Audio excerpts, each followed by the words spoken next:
the two-pronged objectives of this seminar. I understand one objective is to share insights and practices on spirituality and well-being that could enhance the ministry of Filipino churches. The second general objective is to provide a venue, an opportunity for us to have a relaxed but substantive conversation about these two very important constructs, well-being and spirituality, so we could see how they could enrich our ministry and our personal lives. Okay? More specifically, for the rest of the time, we're going to get to know the developments of attitudes and beliefs with regards to well-being and spirituality. I will try to understand these two constructs from social scientific framework. And as what Professor Nori has mentioned, there is intersection in these two constructs, and we'll try to explore further what this intersection means. And lastly, all these insights that we will share with each other, we'll try to find pathways by which they could be integrated into our ministry and personal life. Yun pong ibabahagi ko sa inyo tungkol sa mga bagay na ito ay galing sa aking gawain bilang psychotherapist, a clinical psychologist, providing support to people who are hurting, and also my research and lived experiences as an evangelical Christian. Okay, so samahan niyo po ako sa ating pagbabahaginan sa umagang ito. So let's take a look first at developing attitudes and beliefs on well-being and spirituality. So, simulan natin sa spirituality. Now, the truth is, for us Christians, spirituality is a positive concept and part of our everyday conversation. Ginagamit natin ito nang hindi nahihiya sa ating araw-araw na pagbabahaginan. But it used not to be so at certain points in history, especially within the scientific circles. Nung bata akong estudyante ng psychology, I discovered about Sigmund Freud, pioneer of modern psychology, and for him, religion is a human invention, gawa-gawa ng isipan to ease the primal anxieties of human being and meet their longing for security. So sabi ni Freud, pagka nag-develop na daw ang tao, wala nang pangangailangan para sa ilusyon na tinatawag nating religion and spirituality. In fact, for him, religion is an infantile neurosis that needs to be cured through reason. Kailangan gamutin daw ang pagiging religyoso at spirituality natin.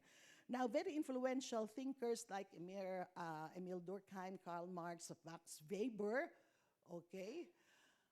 All right, but nawala siya. Tingnan natin, ha? Okay. All regarded religion as a creation also of the human mind that will eventually decline. Mawawala daw as society adapted to more rational ways of problem solving. Okay? Yung kabaligtaran, there is also a long history of the Christian church opposing science. Di ba?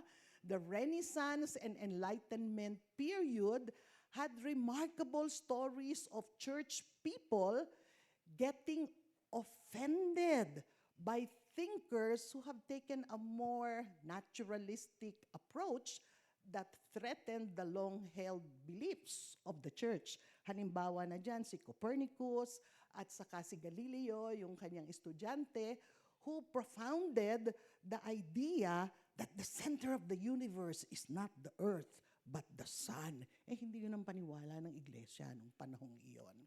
Now today, we rarely see churches come down hard on science. Hindi na masyado.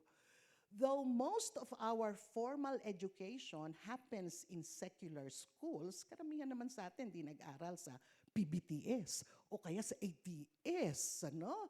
Still, we occasionally feel some discomfort and even resistance with what we call the secular way of understanding life. Hindi po ba?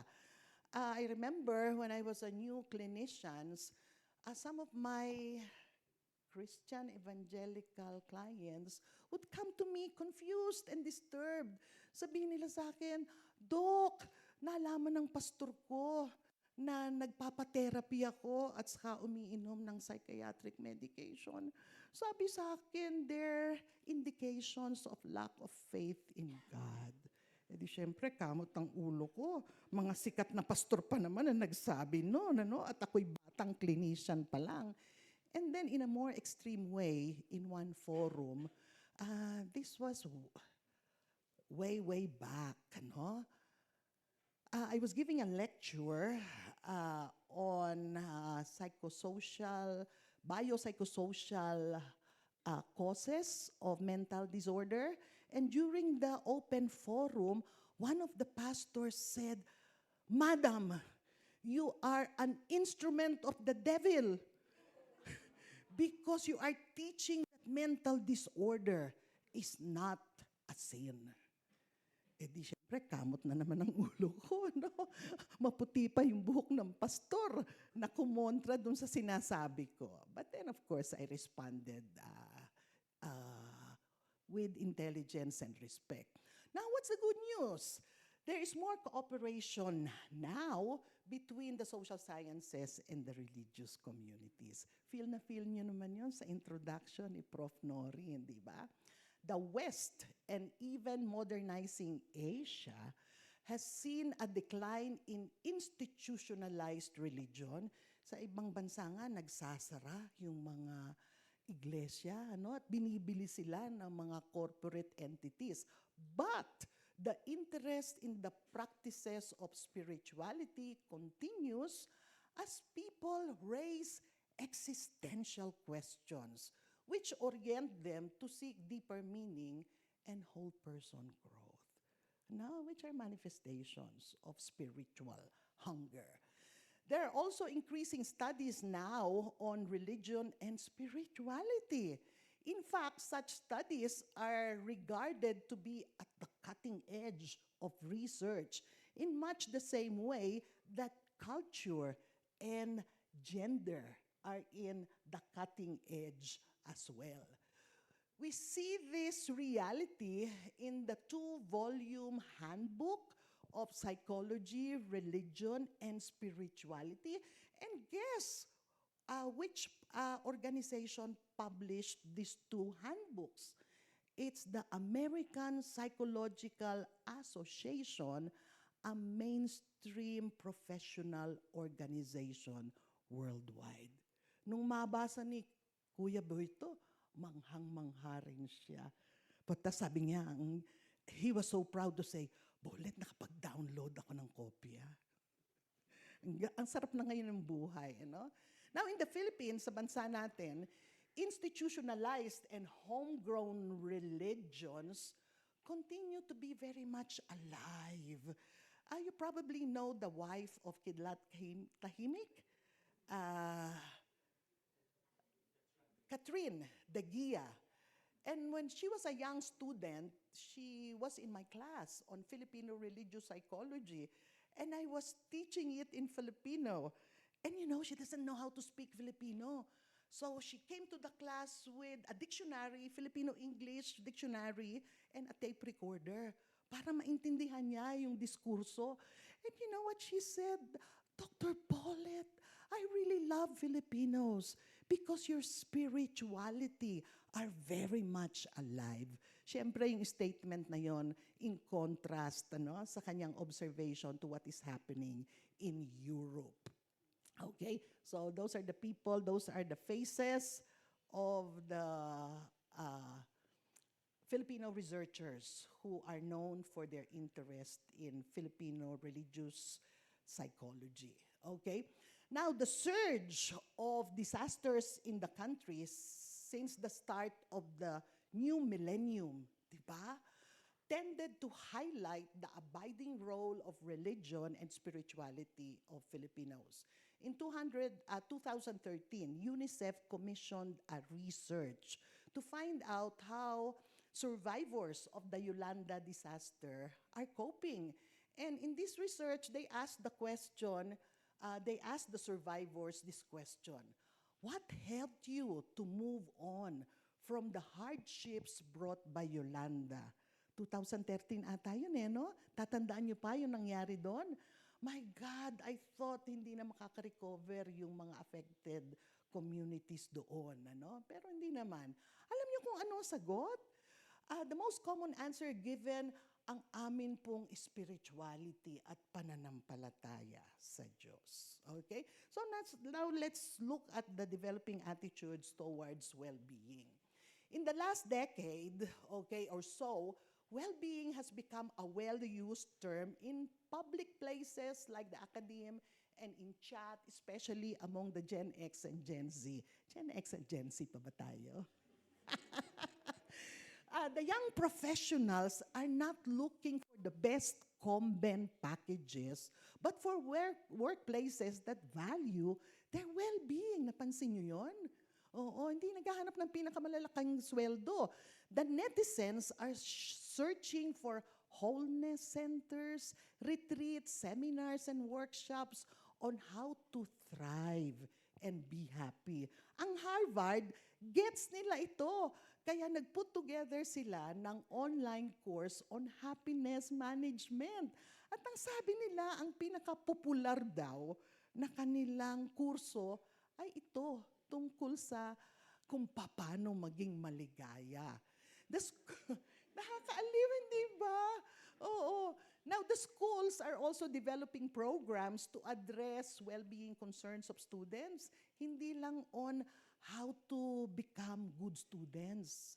Learn strategies for note-taking and making your assignments.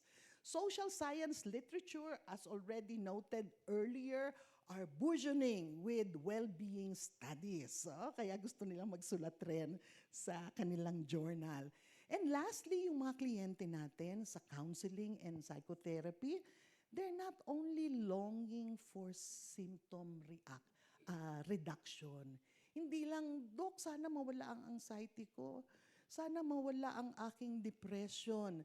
They are also longing for a better life where there is growth, wellness, and wholeness. In other words, well-being.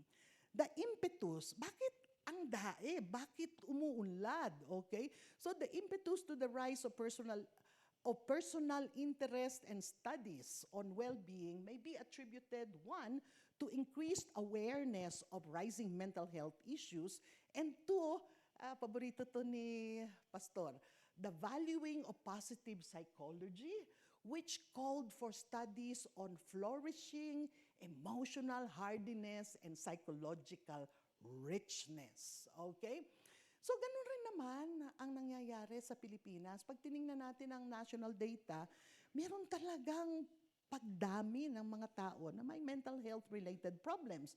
In fact, 3.6 million Filipinos are suffering from at least one type of mental disorder. Okay? And more than 1 million Filipinos have major depressive disorder. Tawag doon for short, MDD. And 5 to 6 Filipinos per 100,000 commit suicide per year. Yan pa yung mga tao na hindi pa kasama dyan yung hindi nagde-declare. Di ba? Hindi sinasabi na namatay because of suicide. Naging napakatindi ang problema. Okay?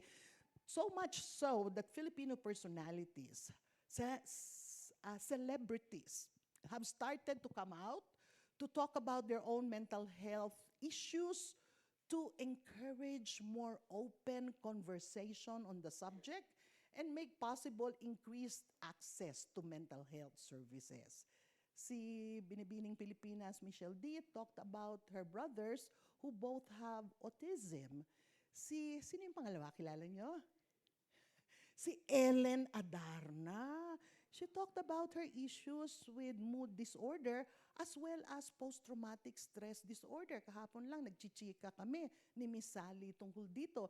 Si Gab Valenciano, okay, he talked about how for so many years, he battled with major depressive disorder, even thinking of committing suicide. Si Paulo Avelino, ay kilala nyo, no?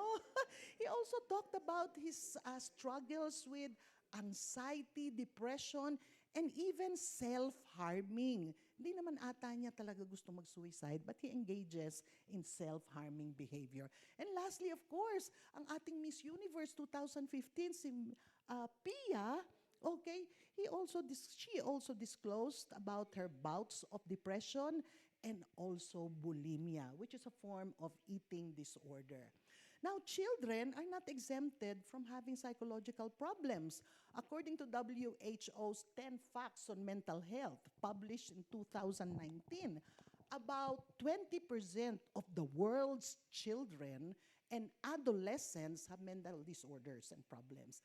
Ito pa, and about half of mental disorders begin before the age of 14. Anong ginagawa po natin nung bago tayo mag-14 anyos? Hindi ba nagpipiko tayo? Nagre-reka-reka? Nagpa-practice? Magkaroon ng flirting-flirting? Pero half of these 20% of our children are contemplating suicide. And local data really resonate also with this WHO's global research finding. And how about us, the faithful? Church workers are not exempt from having mental health issues. I'm sorry to share that reality. Dr. Kristen, I don't know how to pronounce this, Kansiewicz, a licensed mental health counselor and professor, conducted studies with Methodist Assemblies of God, and ay kasama kayo, Baptist pastors. And she found out that pastors experience high rates of depression, stress, and burnout. O yung mga Roman Catholic priests, ganun rin. They were also found to experience mental health challenges. In fact, they have higher rates of anxiety and depression symptoms than the general population. Siyempre, studies yan outside the country. Wala ako masyadong makita na pag-aaral with regards to local clergy. But alam nyo naman, pagka nagsasama-sama ang mga theologians at saka church community workers, may sharing rin tungkol dito. And what I hear is that there's really escalation of mental health-related problems even in our churches. Last year, Asian Theological Seminary sponsored a Christian Ministers Conference on Well-Being. Pagkatapos ng mga major plenary like this, may breakout groups, may sharing, yun rin ang lumalabas sa kwento ng mga leaders, church workers. Ma'am, sir, doc, ang dai-dai ho talaga ang mga psychological problems at hindi namin alam how to respond to them. Okay? So dahil sa mga nangyayaring ito sa ating communities and churches, na-expedite. Yun naman ang good news, na-expedite ang passing ng mental health law. So in June 2018, we already were able to pass the mental health law, otherwise referred to as 11036. And ang kahalagahan po ng mental health law, it affirms the basic rights of Filipino to mental health. Ang mental health po, sinasabi natin ngayon, hindi na luxury ng mayayaman. Ito po ay karapatang pantao ng bawat Pilipino. Okay? And the mental health law also mainstreamed the concept of mental health and its stated synonym. Kasi sa mental health law natin, ang synonym ng mental health is well-being, ano? And the law required schools, workplaces, and communities to formulate policies, programs, and processes to address mental health issues and promote well-being. So yung ginagawa po natin, in agreement with the spirit and mandate of our mental health law. Nakatuwa po yan. Now, let's take a look at understanding spirituality and well-being. Nag-uusap-usap tayo for a few minutes already at mukhang nagkakaintindihan naman tayo tungkol sa kung ano itong mga bagay na ito. Pero kung i-interviewin nyo ang bawat participant sa grupong ito, madi-discover siguro natin may variation sa ating pag-unawa ng mga konseptong ito. So magandang unawain kung ano ang mga conceptualizations ng well-being at spirituality coming from the social scientific framework so we could be more conversant with the studies that come out of these disciplines and be able to use them productively in our own ministry and personal growth. Simulan po natin ang pag-unawa sa well-being. Wala naman talagang isang definition of well-being since the idea has many aspects to it. Kaya it makes sense siguro para mas mag-grasp natin ang depth, range, and reach ng concept na ito to list meanings associated with well-being. O, isa-isahin po natin. That well-being is that which is non-instrumentally or ultimately good for a person. It is something everyone seemingly aims for and arguably has a right to. Wala naman nagsasabi, ayoko niyan eh. Kaya magandang political platform yan sa mga kandidato. Everybody rides on it. That which constitutes a good form of life. A life where there is satisfaction, happiness, and flourishing. More than economic affluence and positive affect, because it also includes fulfillment and developing as a person. Paglago ng ating pagkatao. That it is subjective, ang well-being sa iyo, baka hindi exactly the same as mine, and where there is positive emotions, engagement, relationships, meaning and purpose, and accomplishments. Okay? Ang WHO gave their own definition of well-being, and of course, you know that it's synonymous to mental health. And it says that well-being is a state where the latter is seen as is a state where individuals realize their own abilities and potentials, cope adequately with mental stresses of life, work productively and fruitfully, and are able to make a positive contribution to the community. Yun ang definition naman ng WHO. Parang tao na may fruits of the spirit na rin, ano? Hindi ba? Okay. So yung mga pag-aaral na yan, pag binasa natin, makikita natin may two approaches to studying well-being that emerges. Yung isa, tawag doon hedonic orientation. Kasi ang focus nila is in clarifying sources and conditions of happiness and satisfaction. Kaya hedonic. Yung pangalawa naman ay eudaimonic or psychological well-being approach, PSW. This regards well-being as a state developing out of a set of psychological functions and processes that lend itself to growth and happiness. Okay? So yung well-being, maraming mga pag-aaral na dyan, they can address total well-being, global perspective, or aspects of it, such aspects including mental well-being, emotional well-being, social and emotional well-being, or psychological well-being. Iba-iba ang terminology at saka scope. But one thing we learn is that different culture groups may have different ways of understanding and experiencing well-being. Halimbawa, sa Australia, a multi-sectoral commitment to indigenous communities Kaya ang sarap sa Australia eh. May paggalang at pagsuporta sa mga katutubong grupo. Dito marami kayong grupo, hindi ba?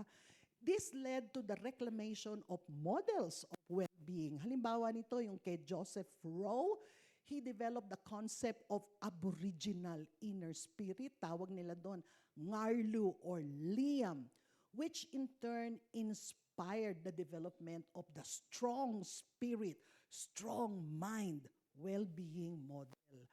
Yung isa namang model articulates the importance of strengthening the inner spirit to enhance good decision making and support behavioral change at the individual, family, and community levels. Kakatuwa sila, no? For the Aboriginal people of Australia, ang tawag nila kurumpa.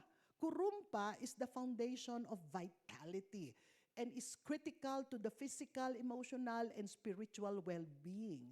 So kurumpa goes beyond metaphor. It is not only a feeling or a means to express distress. It is the vessel of life force itself. So yung mga katutubong konsepto na yan ng well-being, tinututukan ng mga Australian researchers at pinapalago. Mas nakakatuwa yung concept ng well-being ng mga tao sa Bhutan. Gusto kong bisitahin ito. Kung may ministry kayo dito, magvo-volunteer ako para sumama sa inyo. They have their own version of well-being expressed in their concept of gross national happiness. Yun ang hinahanap nila, GNH. In the 1970s, the king of Bhutan mandated that happiness and not gross national product, GNP, should be the goal of their country's sustainable development. Ang galing ng political will ng haring ito, hindi ba? Their GNH drew inspiration from the Buddhist teachings on the middle path and is characterized by balanced development, recognizing both the material and the intangible aspects of well-being. It is egocentric rather than, it's ecocentric rather than ecocentric, and acknowledges the web of life. Yung diagram dyan represents the different dimensions of life na dapat nakabalanse para magkaroon ng gross national happiness. Di ba? Nakakaaliw sila doon. In the Philippines, gumawa na kayo ng ministry program doon. Punta tayo. In the Philippines, the mental health law adopted the WHO's definition of mental health as a state of well-being. Diniscuss ko na kanina kung ano yung well-being as defined by WHO. Pero ang mga Pilipinong theoreticians, dahil nakita nila punong-puno ng mga challenges ng disasters, calamities ang Pilipino, idinagdag nila itong phrase na to sa what constitutes well-being. Displays resilience in the face of extreme life events. Kaya yung interest natin sa pag-aaral ng resilience, Doc Sally, swak na swak. Di po ba? So, though the mental health law presents mental health as synonymous to well-being, ang malungkot, the dominant understanding of mental health is still simply the absence of mental illness. Pag wala kang sakit sa isip, may well-being ka na. Alam naman natin, hindi ganun yon. So, ang sabi ng mga leaders ng mental health movement, para ma-push forward natin, para mabigyan ng momentum ang well-being-oriented practices and programs, kinakailangan yung konsepto ng well-being nakaugat sa ating kultura. Di ba? Mahalaga ang well-being, pinag-uusapan na natin, pero yung resonance ng puso, parang hindi pa kuha. Kasi kanluranin pa rin yung konsepto na well-being. Now, Bernardo, one of the more famous psychologists in the Philippines, has observed from his study that not much has been done on understanding well-being from the indigenous perspective. Pero merong hopeful development. There is increasing interest in the study of ginhawa as a linguistic equivalent and framework for the study of well-being. So we're not saying it should just be ginhawa. Pero tulad ng mga Australian, sumahanap tayo ng mga linguistic equivalents that would resonate with our mind and hearts. So isa sa mga umusbong lumalabas ay yung konsepto ng ginhawa as synonymous to well-being. So let me share with you what came out of my work on ginhawa through a listing of some themes, okay? So here are some themes that I noted can be associated with ginhawa. One is the very basic fact that it is an indigenous concept that can be considered equivalent to well-being, okay? So PAS in 2008, an ethno-linguistic linguist, studied ginhawa in different Philippine ethno-linguistic groups.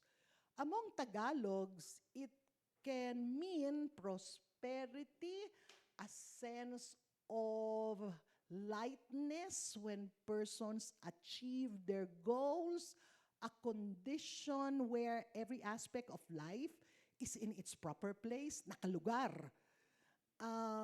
Experiencing peace in their life situation, the ability to breathe freely and easily, and the freedom from serious life difficulties and pressures. Okay?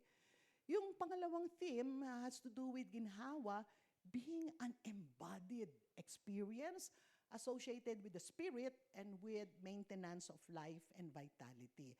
Ang laging kino-quote dito ay si Salazar, who's a historian. He studied ancient documents and found out that ginhawa is connected to the spirit or kaluluwa and to the person's breath or hininga. Because breath is the primary sign of life, the absence or presence of ginhawa also serves as a corresponding indicator of compromised or fully healthy spirituality among ancient Filipino consciousness. Now, according to Michael Tan, a medical anthropologist, since Salazar sees the vitality and the life force that flows from one's breath, and to be not only physical but also psychic, then we could see that ginhawa merges with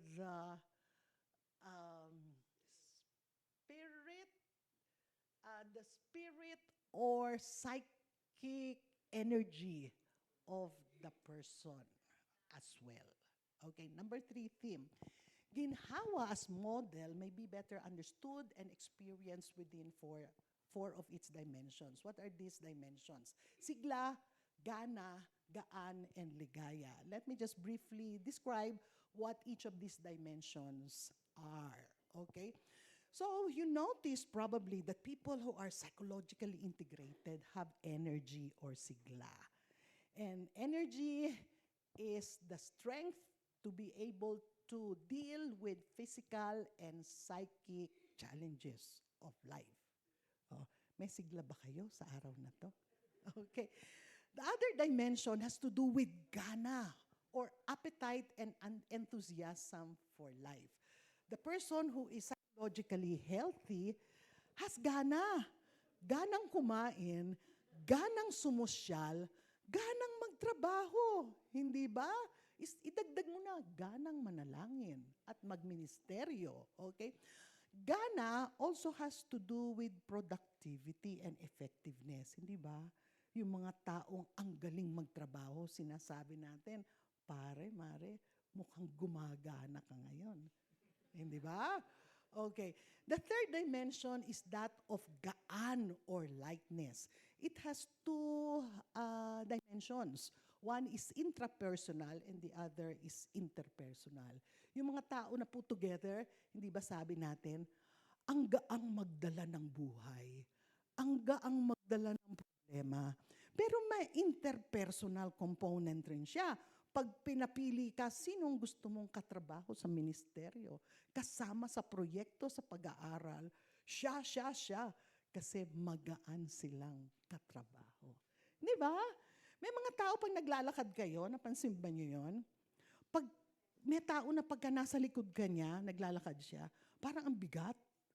Pero may mga tao naman, pagka nasa likod ka nila, parang ang gaang lumakad kasama nila. Kasama siguro yon sa gaan. And lastly, it's happiness and ligaya.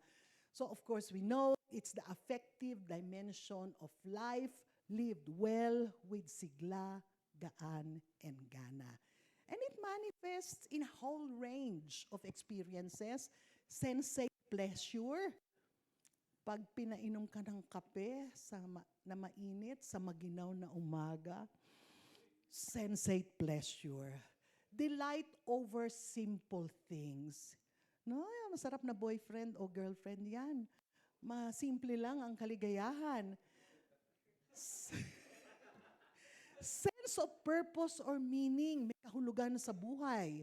And deep and abiding joy, among other manifestations of ligaya.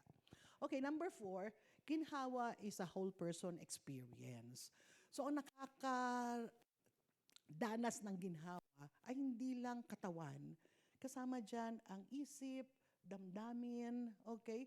At pati ang iba pang modalities such as fantasy, the unconscious, okay?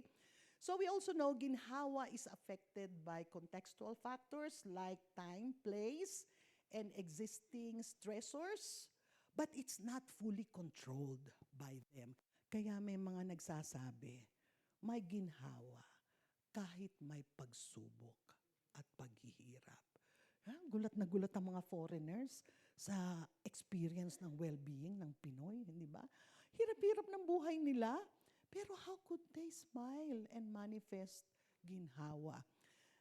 Another theme is ginhawa also finds its way in the narratives of hurting people.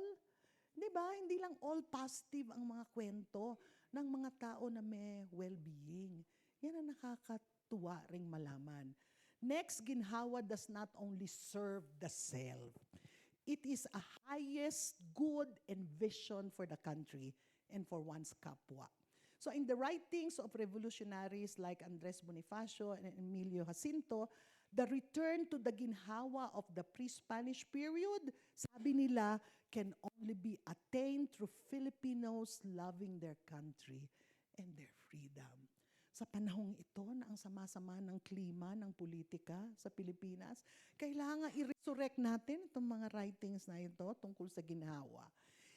In everyday discourse, ginhawa is a state that when attained is also shared and celebrated. It is likely that for many of us, ginhawa at its best is not an individual goal alone. We experience fullness of ginhawa when shared with our kapwa. Di ba ang sarap noon, hindi tayo individualistic culture. Pagka maayos ang kalagayan natin sa buhay, sigurado kinakailangang makita natin ito sa ating mga mahal sa buhay rin. Number 7, ginhawa is both a process and an outcome. Hindi pwedeng agad-agad maginhawa na ang buhay mo. No, we go through a process. Di ba? We may be struggling at a certain point in our life. We may be in crisis. We may eventually find ourselves putting our life together and experience thriving and eventually excellence. Pero dadaan ka sa proseso. Diba? Kaya kinakailangan mapasensya tayo sa ating sarili. Pero miskin naka-attain tayo ng certain good enough state of ginhawa, pwede pa rin makompromise yun, hindi ba? May crisis na dumadating. But the good news, kung nauga ka ng buhay, pwede ka namang makabangon and move forward. Isn't that good news? Diba? Number 8, it is open to empirical studies and measurement. Ano? Kaya maganda yung mga konsepto na pwede mong obserbahan at sukatin, no? So right now there are two social scientists who are developing a scale that measures ginhawa. Kaya pwede na natin pag-aralan ng ginhawa kasi na may measure siya. Pangalawa, ginhawa is serving as a framework for developing psychosocial support programs in the university and other places. Sa Hunyo po, may lalabas kaming libro tungkol sa karanasan ng UP Diliman on how to bring ginhawa to students, faculty, and staff using this framework. Kung gusto nyo, tawagan nyo po ang UP Diliman PsychServe, magpa-reserve na po kayo ng inyong kopya kasi first edition, 1,000 copies lang po ang available. Okay? So bilang pagbubuod, makikita natin the developing global concern for well-being is a positive sign that we live in an era of shared longing for attaining quality of life amidst threats to human flourishing brought about by the current state of the planet. Di ba? Good news yun.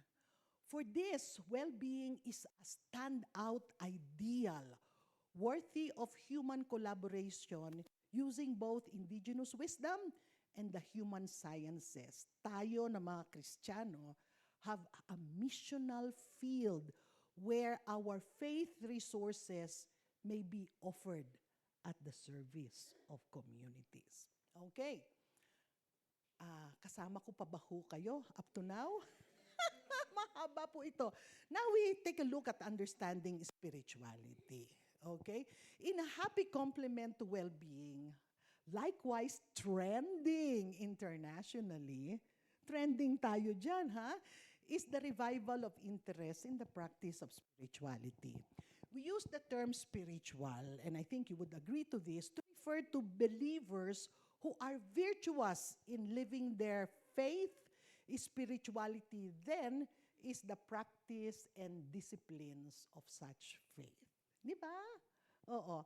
Ngayon, sa susunod na mga minuto, we will expand our understanding of spirituality to include insights from social scientists, especially psychologists, so that we can benefit more from their studies and also be able to engage them in lively conversations as situations call for it. So mamaya sa open forum, 1 to 3 o'clock, meron tayong ganitong conversation.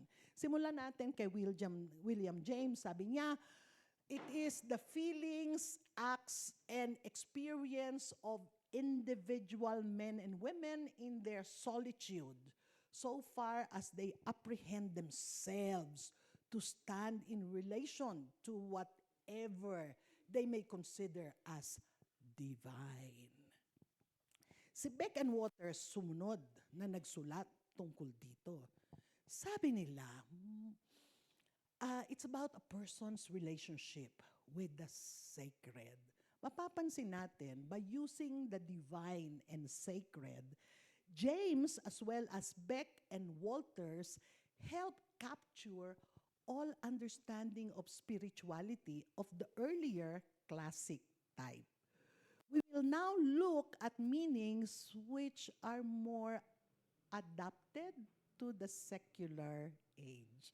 So nakikita natin may tendency to expand the meaning. 'Di ba? Hindi lang yung Christian spirituality that we are used to. Spirituality rin ng iba as we use the term divine and sacred. Pero may continuing development pa. These are more secular understanding of spirituality.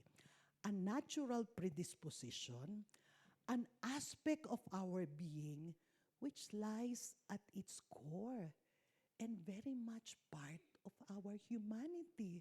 Oh my God, bahagi ng pagiging tao ang spirituality.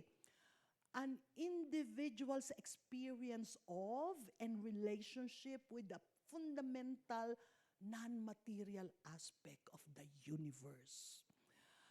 A description of the vital principle or animating force believed to be within living beings or the very source of energy. No?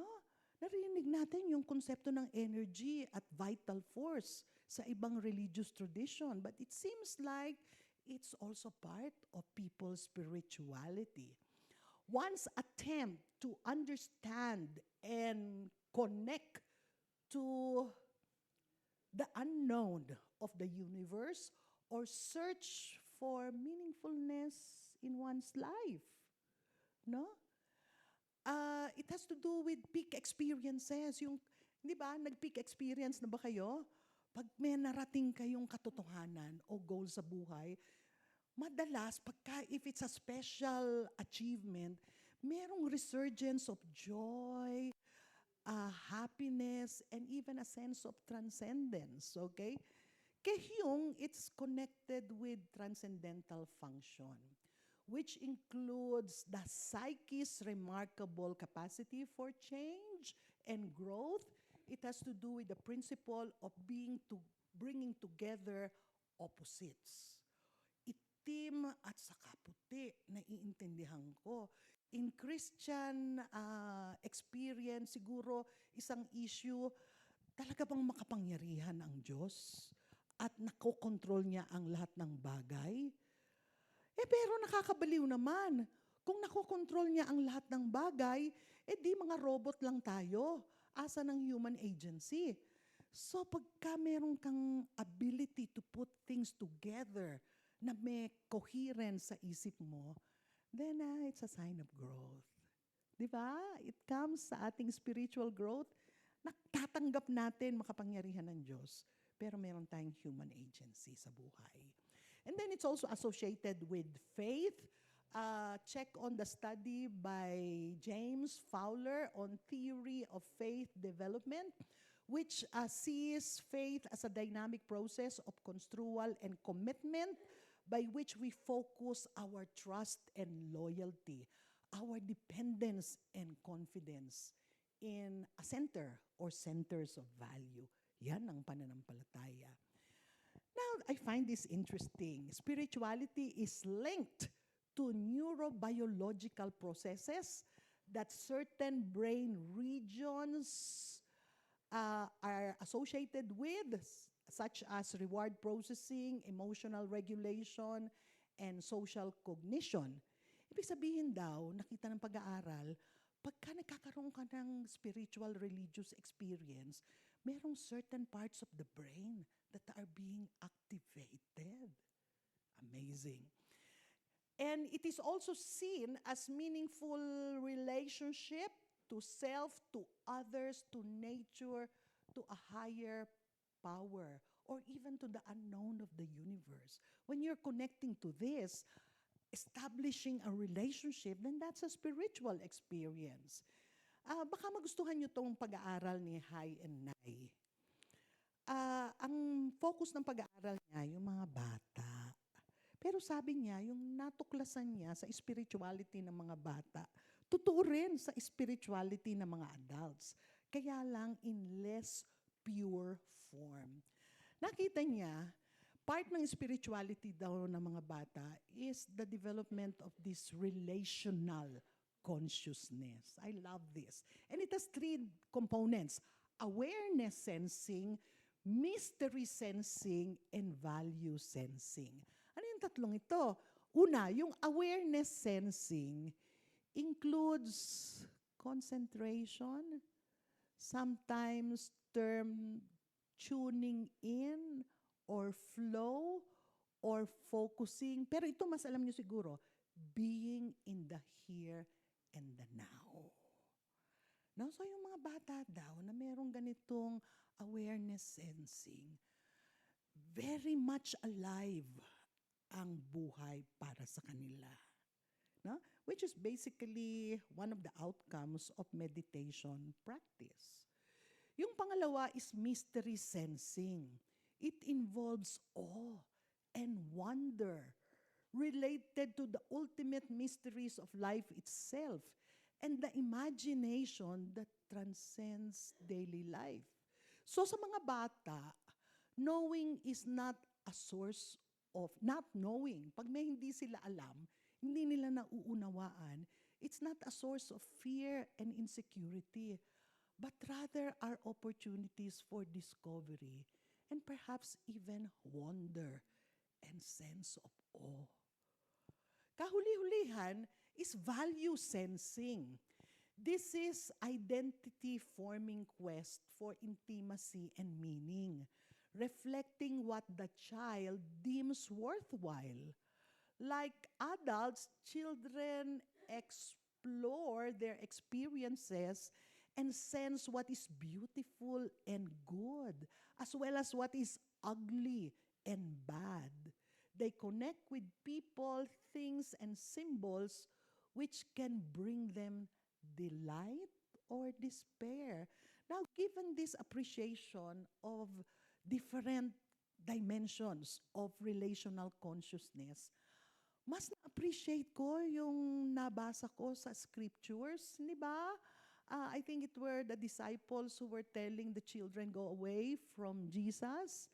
But ang sagot ni Jesus, and he called a child to himself and set him before them and said, truly I say to you, unless you are converted and become like children, you will not enter the kingdom of heaven.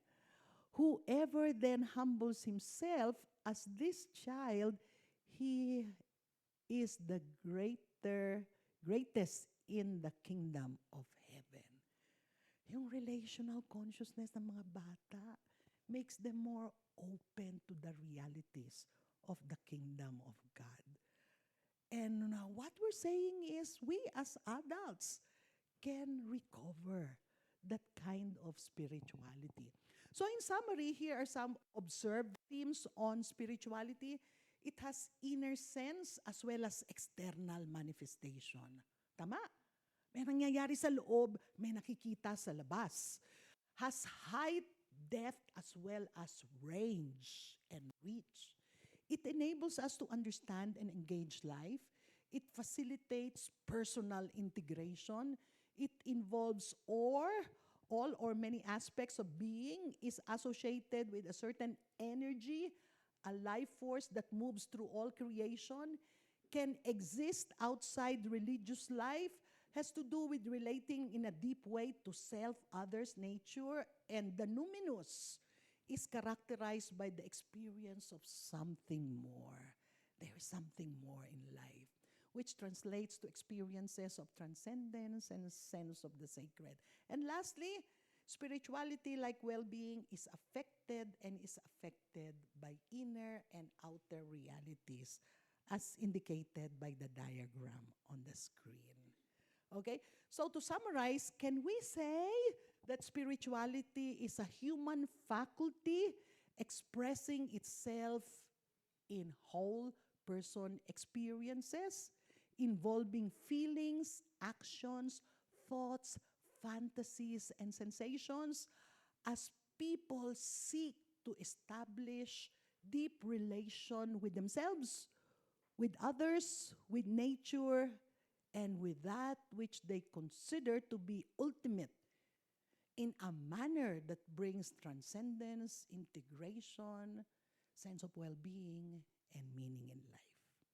That can be our working definition. All right? Now, before I leave the subject of spirituality, let me share with you some notes on Filipino spirituality. Yung spirituality natin recognizes the something more as the supernatural world. Though outwardly, Filipino spirituality takes the form of Christian piety, its roots in ancestral primal religion may continue to influence their behaviors and self-knowledge.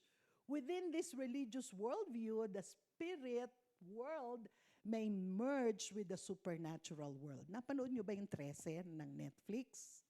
Oh, hindi ba? Ang galing nun, no? The Filipino anime-inspired 13 captures aspects of the primal spirit worldview of Filipinos and features such night characters like the kapre, tikbalang, aswang, kasama ang White Lady and Tiyanak, to name a few. Di ba kasama pa sa biru-biruan natin, uy, baliktad ang damit mo. Hindi naman ako mahahalap ng Tiyanak. Di ba? Our collective spirituality may allow occasional glimpses of spiritual power or potentia in the atmosphere. A colleague with his friends often visit Mount Banahaw.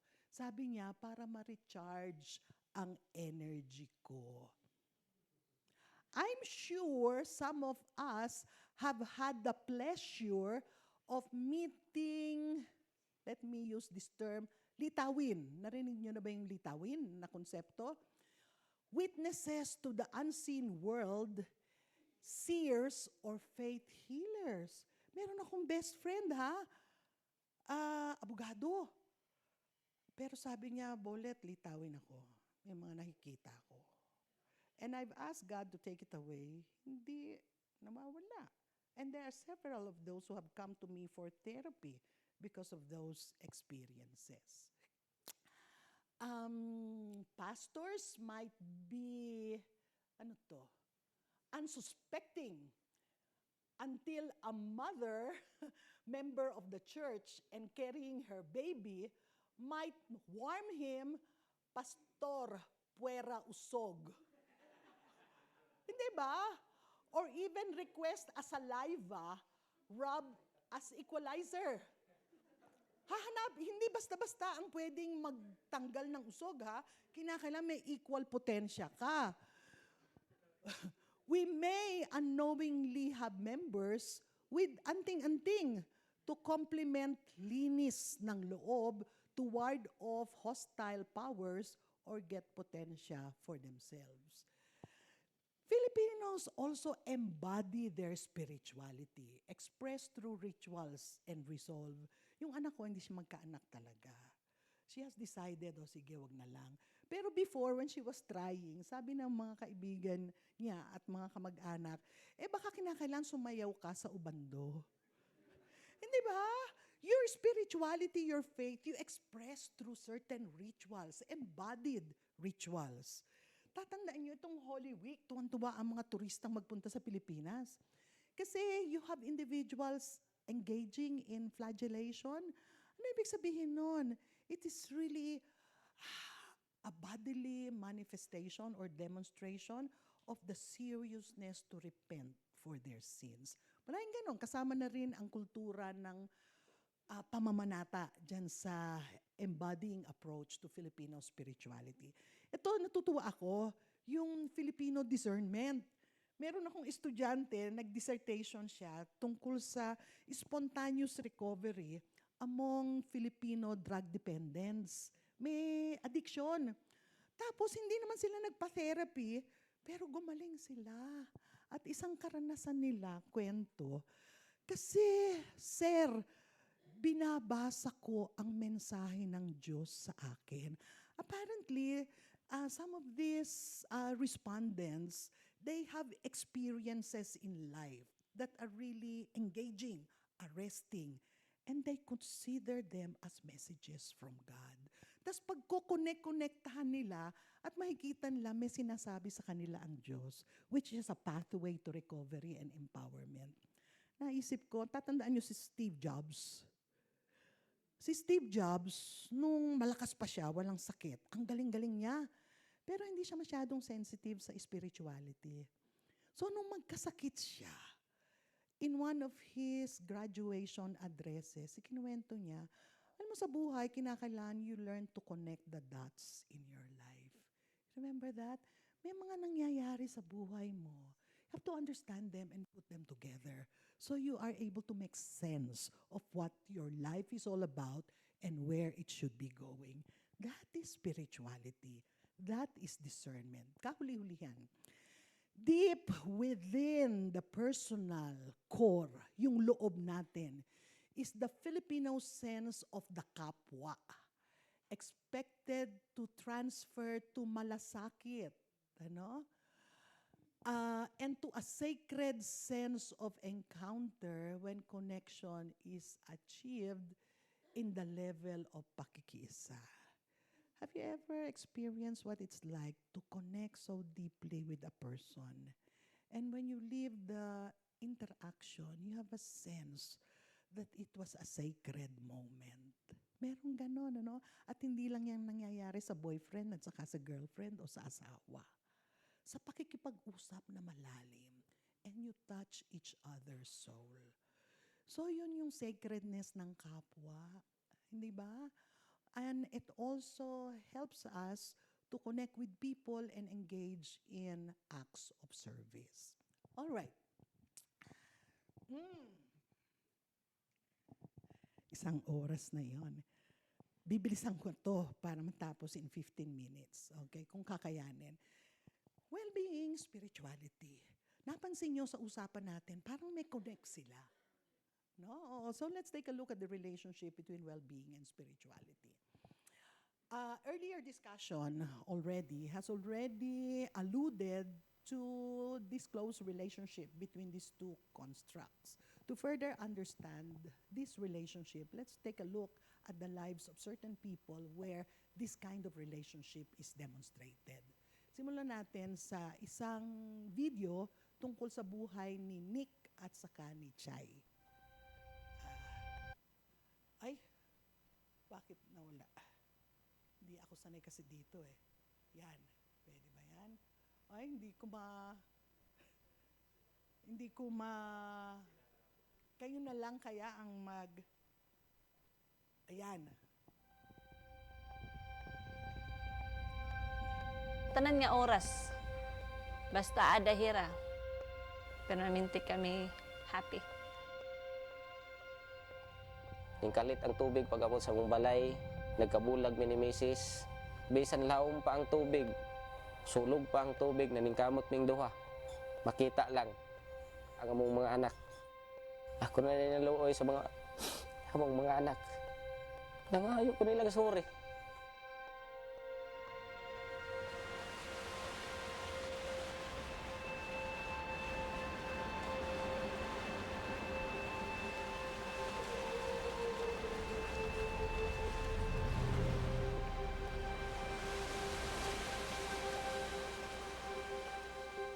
Every night nagpe-pray kami nga Lord, sana mga petition is tungaron mi.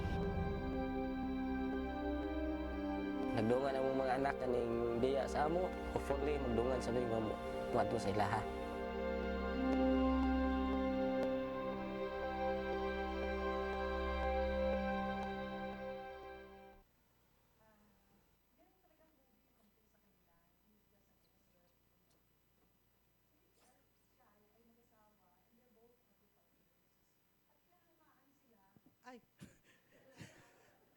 Natouch ako mabuti. Naalala ko kasi, no?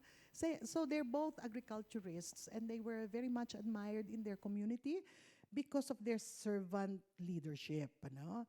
And then they have 3 kids and their family is also admired because they're very loving, very respectful. The children are joyful. And then Yolanda was announced to be coming. So, ang tendency ng family na to, lahat ng mga bata, lahat ng mga matatanda, dinadala dun sa bahay na bato because it's supposed to be the safest and strongest place. And so, Nick and Chai brought their kids to that bahay na bato. And when they were about to go home, sabi ng mga bata, the mother was supposed to stay with the kids. Sabi ng mga bata, Mama, samahan mo na si Papa sa bahay nila. Kawawa naman siya, malulungkot siya. And so the mother acceded to the request. So sila mag-asawa, nagbantay sa bahay nila. They waited for the arrival of Yolanda and they braved the storm, taking care of their house. The following day, they were excited to be reunited with their kids, only to find out that the strength of the typhoon was such that it took away the stone house together with all their relatives and their 3 children. So yung mag-asawa, sabi nila, sana kuhanin mo na lang kami, Diyos. At inisip nila ang sari-saring paraan kung paano magpapakamatay. Pero lagi, hindi nila makita ang maayos na paraan na magagawa ito. So eventually, they decided, okay, mabubuhay na lang tayo. And during that time of grieving, nilinis nila yung bahay nila. And then they chanced upon one of the backpacks of the kids. And they sow seeds in the backpack.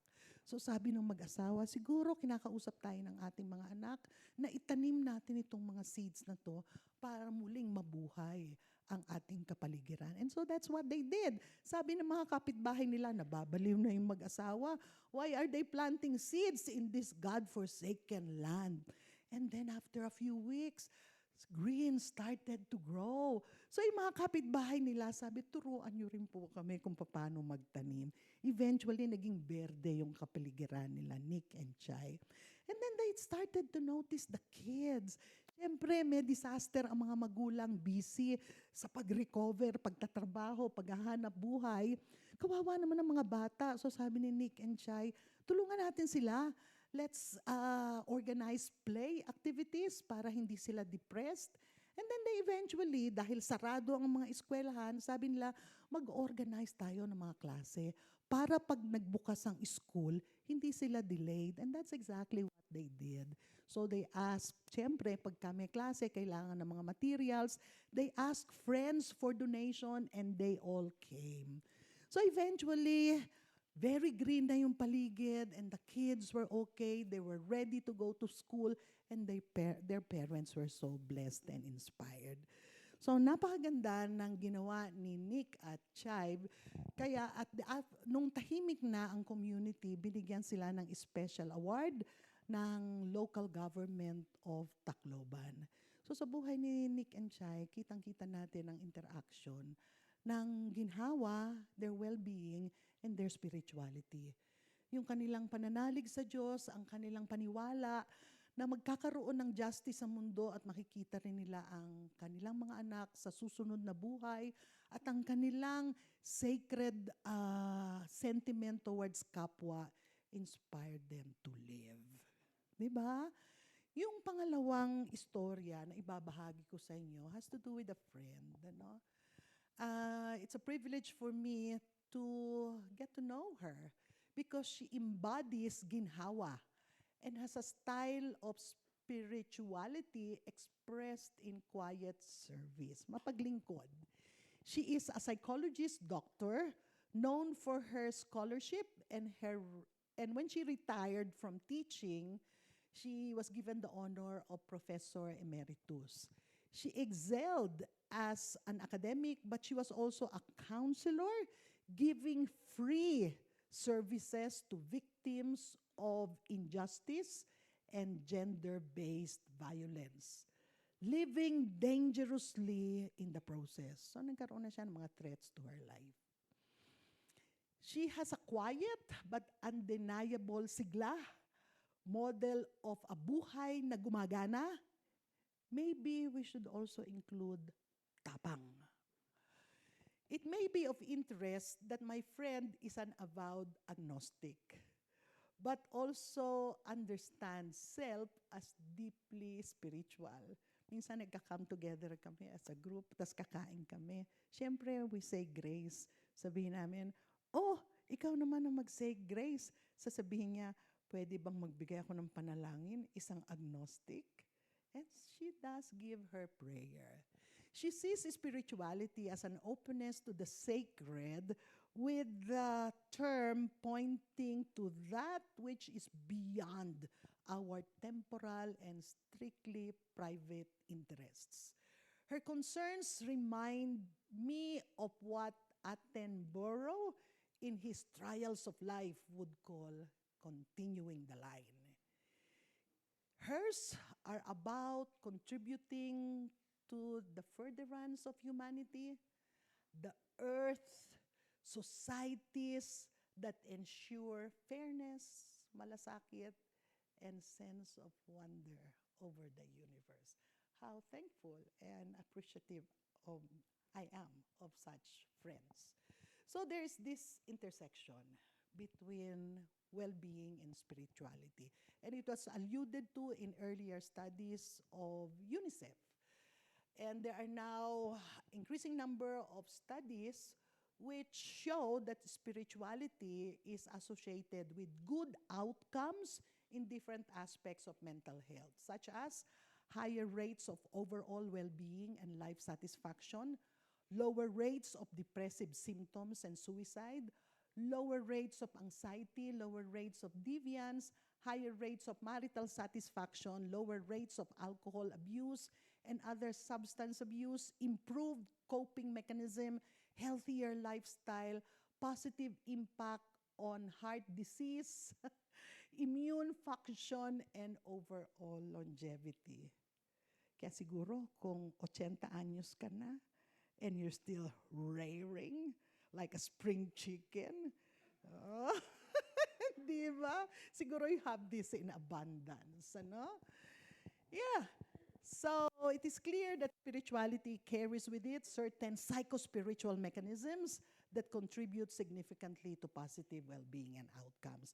So itong diagram na to simply summarizes those psychological mechanisms. Hindi ko na tututukan kasi gets nyo naman sa ating discussion a while ago. Ganun rin naman, ano? Spirituality inputs on well-being and well-being inputs also on spirituality. Makes sense? Oh, kasi kung mayroong kang gana, sigla, at ligaya, edi it sets the stage for nurturing spirituality, or sometimes we refer to it also as spiritual intelligence. Okay? All right. So now, how can we regard the social scientific findings from our faith perspective? Briefly lang, well-being and spirituality, let's say, are regarded in the social science literature as constructs. Constructs are concepts that help us to better understand phenomena or the things happening around us and within us. Phenomena yun ang nangyayari sa loob at sa paligid natin. Science helps to clarify these constructs. As we approach scientific findings, we can see it as it were, take on Johannes Kepler's mindset when he sees nature and tries to understand the natural laws that governs it. For him, it is as it were, thinking God's thoughts after him. Di ba napakasarap nun? All right, so we can say that creation obeys certain laws of nature as part of its design. Science discovers what these laws of nature are.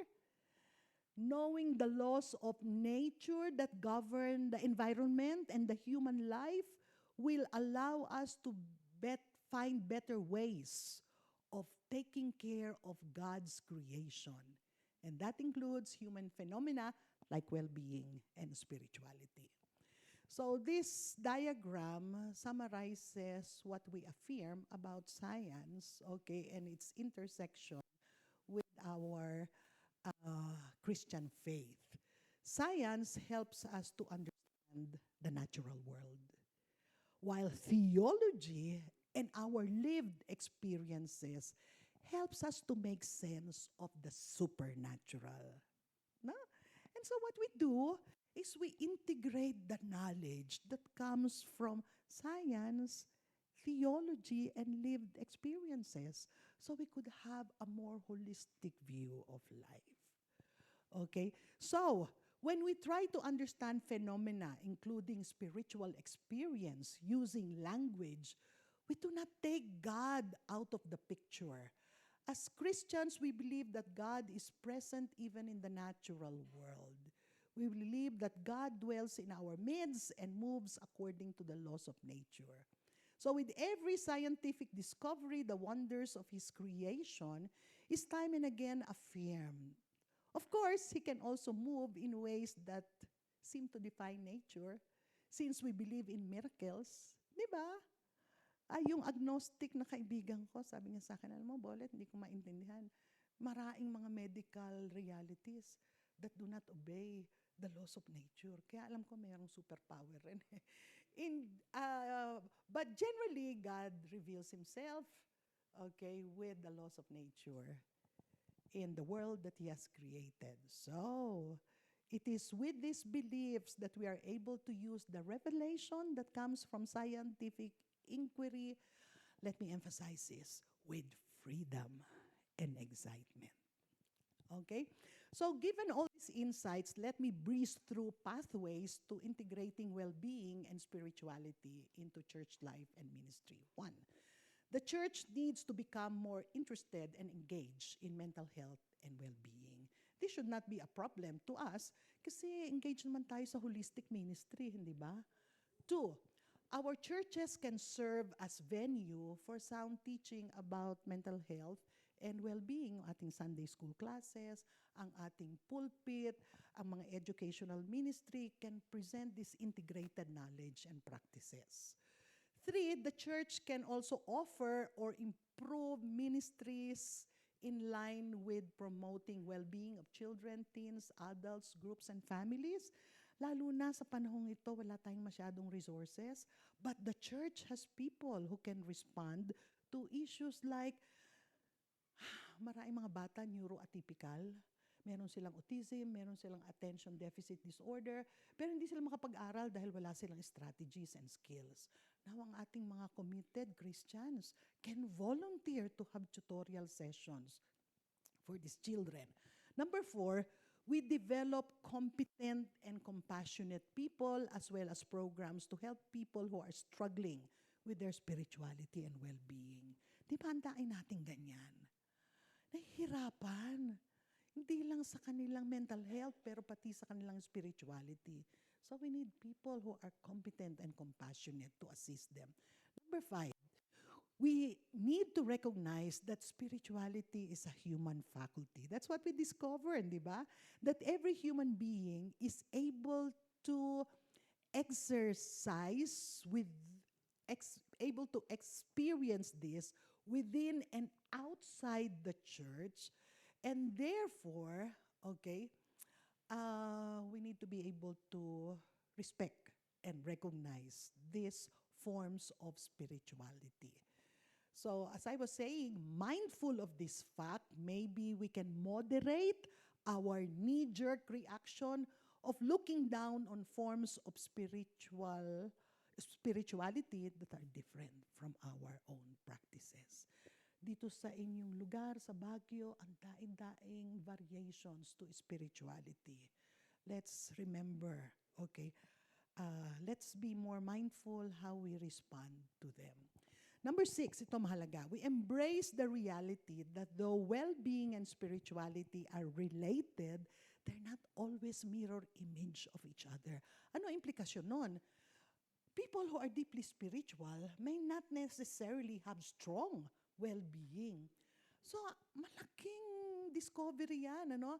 Because marami tayong mga church people who are deeply spiritual, pero hiyang-hiya sila at guilty kasi andain lang psychological problems. So, hindi na sila kinakailangan mapahiya nun. And it also emphasized what Professor Nori was saying. It also opens the door to the practice of self-care. Miski spiritual ka, alagaan mo ang sarili mo. Okay? Now, let me share with you this diagram. 2 axes. The y-axis represents spirituality. Sa taas, high spirituality. Sa baba, low spirituality. The x-axis represents well-being. Sa kaliwa, low well-being. Sa kanan, high well-being. Pag tiningnan mo, combination yan, you come up with 4 quadrants. Quadrant 1, 2, 3, and 4. Quadrant 1, for instance, is represented by people with high spirituality but low well-being. May kilala kayong ganun tao? Well-known personality is Mother Teresa. Mahal na mahal niya ang Diyos at ang mga tao. Pero, posthumously, ipinablish ng kanyang chaplain counselor ang kanyang diary that discloses that she was suffering from psychological problems, most probably PTSD, not depression. Meron rin naman na mga high spirituality, high well-being. Ang tingin ko si Nick and Chai, pasok doon. Syempre si Jesus Christ. Hindi ba? Yung low well-being at saka low spirituality, siguro yung mga cult leaders, kilala niyo naman sila. May cult leaders sa Pilipinas at saka sa abroad. No? At saka mayroong mga tao, high well-being, pero low spirituality. Halimbawa niyan si Steve Jobs Nung kataasan ng kanyang tagumpay, well-being talaga at its height. Pero kulang siya sa spirituality. It's when he was nearing the end of his life na nag-deepen ang kanyang spirituality. Okay, number 7. We need to accept the fact that person's spirituality may be unhealthy and even distorted. Pwede ba yan? Na-encuentro nyo na yan sa personal life nyo at saka sa iglesia? Of course, the answer is yes. Manifestations would be toxic Christianity, religious addiction, and spiritual abuse. Later on, pag-usapan natin yan. Pero anong challenge sa atin sa iglesia? Kinakailan maging discerning tayo. Baka umiikot sa ating congregation are people who are actually toxic and abusive. At maybe in a position of leadership pa. O di mag-ingat tayo. Pangalawa, kinakailan mag-aral tayo. Baka hindi natin namamalayan, meron tayong beliefs, interpretations, and practices that actually contribute to toxicity. Pwede kaya? Oo. Number 8, we identify concepts and learning tools from our faith tradition and also from the social science literature that we can integrate into our ministry. Ang isang halimbawa niyan, forgiveness. Di ba? Concept yan mula sa scriptures. Kinakailangan mapagpatawad tayo, pero ang hirap rin. Kaya pinag-aaralan na rin yan ng mga social scientists. Si Worthington is a psychologist. With his colleagues, pinag-aralan nila ang psychology of forgiveness. One of the things that came out of their studies is nakakatulong pala pag may empathy ang offended towards the offender. Mas napapadali ang kanilang proseso ng forgiveness. Now, spiritual development, may growth sa spirituality, hindi ba? And this growth in spirituality, minsan it's referred to as spiritual intelligence. It requires exploration of experiences that heighten relational consciousness, authentic meaning-making and integration, and the capacity to use spiritual resources to deal with challenges of life. Okay? So, anong ibig sabihin niyan? Dapat mag-develop tayo ng tools that nurture spiritual development, spiritual intelligence. Anong katangian ng mga tools na yan? They should be personal. They should be experiential. Nararanasan, hindi head knowledge lang. Expressive. Humihikayat ng pagpapahayag ng niloloob. And it could also be playful. Hindi laging sober at mabigat sa buhay. So, kung ganon, kinakailangan ng ating army of social scientists should be engaged in developing these tools, concepts, and principles. And we envision this army of mental health professionals to also be in conversation with our theologians and our Christian educators para integrated ang dumadating na knowledge sa iglesia. Kahuli-hulihan, let us engage in more collaborative work with other religions and secular groups in projects that promote well-being and spirituality. Pagkakaisa, pagtutulungan. We could start with joining in this celebration of Mental Health Month, Anti-Bullying Week, National Women's Month, which is this month of March, sowing solidarity, peace, and justice in our communities. And of course, the Holy Week is fast approaching. Minsan napapahiya ako Sabi ng mga kaibigan ko, Bolet, napaka-disrespectful naman. Minsan kayo, mga evangelical, nananahimik ang communities dahil nagse-celebrate ng Holy Week. Kayong ingay-ingay. Hindi ba? Oh, kinakailangan may ganon. Okay? All right. So let me end with a paraphrase of a saying from an international NGO that I work with. Okay? Balik tayo sa... Okay. Ba't nawala? Okay. The scope of bringing ginhawa that includes healthy spirituality is wide open. To paraphrase an INGO saying, let our vision be for every Filipino, life in all its fullness, and our prayer for each of us, the will to make it so. And thank you for your patience in being with me. Sa kalahating oras rin yun. May God bless you for that heart that is open, okay, to exploring these insights. Siguro, pag natapos ng mag-share si Doc Sally, we've been having a lively conversation yesterday about her soulful experiences. Let's have a ritual. I-postpone natin